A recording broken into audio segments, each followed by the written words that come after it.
Welcome to the WBB Amazing Coaches Report. I'm joined today by Hofstra women's basketball head coach Krista Kilburn-Steveskey. Thanks for joining me, Coach. Thanks, Amanda. Welcome back. Thank you. I think I'm here. Since the last time we talked, the Pride went 2-1 last week, beating Holy Cross at home before heading to Vegas. Fell to UNLV in the first game of the Lady Rebel Roundup, but then beat Wake Forest on Sunday in the consolation game. So the Holy Cross game and Wake Forest, both very close wins. Holy Cross 69-63, Wake Forest 69-66. What can you say about your team's composure and mentality in those games to come away with the win in those tight situations? Yeah, well, first off, the Holy Cross was very important. So at that point we didn't have Sika Kuzik in the lineup yet, so it was that same group that had a little bit of an abysmal games between Hartford and Stony Brook, and they needed something that they lifted themselves back up as a group, and they did. It's coming ready. It's being mentally prepared is even more important than the physical preparation, and I think that's something that we had to take a step back.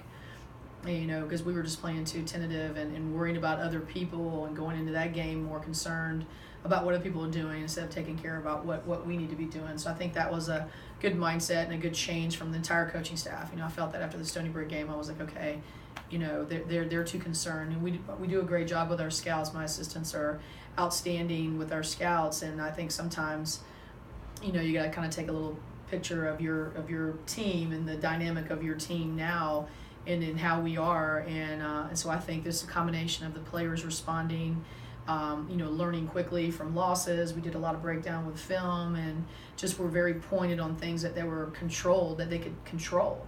The uncontrollables are a waste of your emotion. The controllables, are things that you need to do. Find your man and box out better, and that stuff needs to be, embedded. So I think we took a look at ourselves, very mature-wise, and then came in the Holy Cross game with a better mindset, coming ready to play, attacking them, not quitting, not that we ever quit, but not letting up, even if it's not going our way. And, and I think I kind of turned the tables a little bit and helped us, as we head into Las Vegas. Yeah, and then the Wake Forest game, you talked post-game on Sunday about your defense down the stretch. What did they bring to really keep the game in your control, especially in the fourth quarter late? Wake is long, so even the beginning of the game, you saw they were in the passing lanes, they were being very aggressive. They were really trying to use their length and their physicality, against us. So we had to adjust that. Really kind of harped on that the whole game about stepping to our passes and doing all that kind of stuff, and then just really following as the flow of the game was going. How people were scoring. So I thought we made adjustments. Whether keeping them in front of us, knowing who. We did a better job in man. We kind of started off in zone.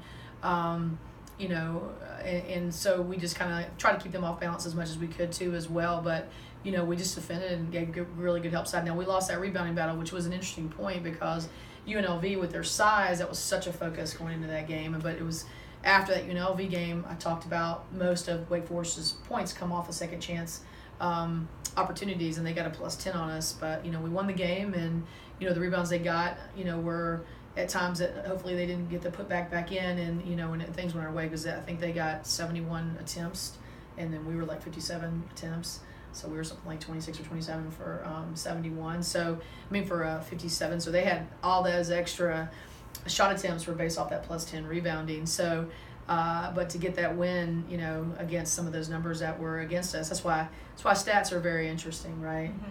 If you live your life only with numbers, you're not going to be very successful as a coach because, stats don't tell the whole truth, right? There are definitely key points that you got to pull out of there, our shooting percentage and how we're holding, teams, try to be in that 65, 66 range. But, it just was great. Aliana Lyon turned the tables for us, hitting some really key buckets at a time that we needed. And I thought Sika Kuzik coming in, just made everybody a little bit more control because she can handle the ball and she can run it at the point. She can play, many positions. So there's so many good things, that came out of that tournament. Yeah, you mentioned Aliana Lyon. She finished in double figures in all 3 games last week.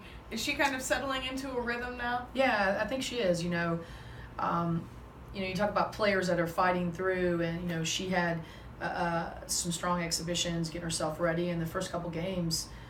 you know, she had to kind of figure out, you know, where she is, and I think she's done that. And, you know, I think oftentimes people think it looks easy, and, you know, she steps out there. I think she mentally got herself more comfortable, not really to putting so much pressure on herself about what she needed to do, and just she watched a lot of film. She did, you know, whether it was just little pieces of things that she could control, and all I did was for her was focus on the defensive end. And I figured the offense is going to take care of itself because she knows how to score, she knows how to play, and that's what she did. You know, she just really turned that around. You know, and I thought our team did a great job in the UNLV loss, knowing that we didn't have Ajane Durant. She gets 2 fouls in the first 30 seconds on UNLV's home court, and that was a fight back battle the entire rest of the game. And you know, we didn't have a very good third quarter, and we talked a lot about that going into the Wake Forest game, that you can't have a third quarter like that. You know, you gotta keep fighting, and then we tried to fight hard in the fourth quarter, almost got it close to cut to 10. I think 13 was the closest that we got at that point, and you know, definitely could compete with them. Just you know, learned a lot from that loss as well. So, and not having Nay, you know, how strong is that team? The team has to play, you know, most of the game without their player. That really builds a lot of confidence, and she was rooting like crazy on the sidelines, and that builds a lot of confidence for the team. So collectively, just really proud of the whole group. But Alexis Davis had a good tournament. Sandra Karsten, you know, all the way from top to bottom, everybody came in. And then Marianne Callan just really played against 2 really good teams back to back that had strong and really talented post players. So I was extremely happy for her to battle and to be physical with 2 top, you know, level programs like that from the post. Is pretty exciting to watch that. You had mentioned Sika Kuzik came back into the lineup this weekend. Yeah. What did it mean for the team to have her back, just to even have more bodies? Well, that's it too, right? I mean, just a sense of, I think, a relief too. You know, it again can play many positions, so she can come in and give Lex some help, and she can come in and give Ajane a ton of help. And you know, her and Carson is a nice little tandem together, which you saw on the defensive end as well. Just really gives us a strong defensive team. So I just think totally as the pieces start to come in, you know, Mia Hoff comes in, and she you know, she rebounds, she plays hard, and she, you know, lifts up the team's energy level. So everybody has a role, and we're all continuing to grow within that role, right? So I think as everybody shows what they can bring that's different from one another, you know, we could be in the right spot, you know, come the time that hopefully you want to be in the right spot, right? So all of these are the growing, you know, through the month of December, the month of January, you know, to get us in a position that we're really competing with people, you know, at the right time.